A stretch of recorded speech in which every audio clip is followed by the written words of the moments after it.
नमस्कार।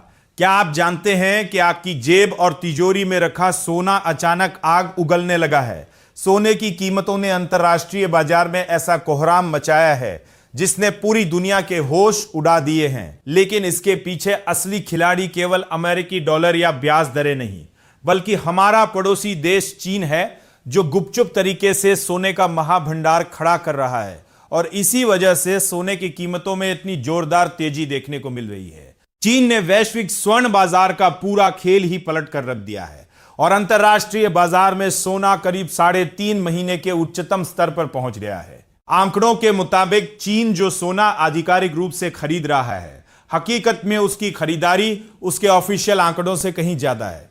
जून के महीने में चीन ने लंदन के ओटीसी यानी ओवर द काउंटर बाजार से 40 टन से ज्यादा सोना खरीदा, जो साल 2025 की शुरुआत के बाद उसकी दूसरी सबसे बड़ी मासिक खरीद है। जबकि चीन के केंद्रीय बैंक ने आधिकारिक तौर पर केवल 15 टन सोने की खरीद दिखाई थी, यानी हकीकत आधिकारिक आंकड़ों से करीब 167% ज्यादा है। मई में भी चीन ने ओटीसी बाजार के जरिए 48 टन सोना खरीदा था, जबकि सरकारी आंकड़ों में सिर्फ 10 टन की खरीद दिखाई गई थी।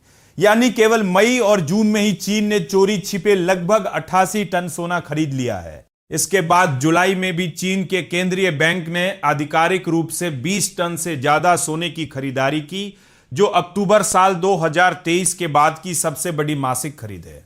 इस साल अब तक चीन अपने आधिकारिक गोल्ड रिजर्व में 60 टन से ज्यादा सोना जोड़ चुका है, जिससे उसका कुल गोल्ड रिजर्व अब 2360 टन के पार पहुंच गया है। इसी अंधाधुंध खरीदारी के कारण ग्लोबल मार्केट में गोल्ड फ्यूचर 14 मई के बाद पहली बार $4700 प्रति औंस के पार निकल गया है।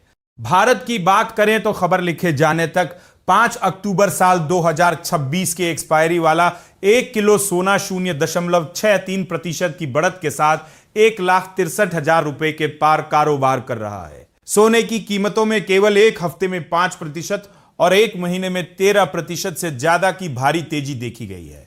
डॉलर की कमजोरी, अमेरिकी बॉन्ड यील्ड में उतार चढ़ाव, फेडरल रिजर्व की ब्याज दरों को लेकर अनिश्चितता और अमेरिका ईरान के बीच बढ़ते भू राजनीतिक तनाव ने भी सोने को जबरदस्त सहारा दिया है, क्योंकि अनिश्चितता के माहौल में सोने को सुरक्षित निवेश के तौर पर देखा जाता है।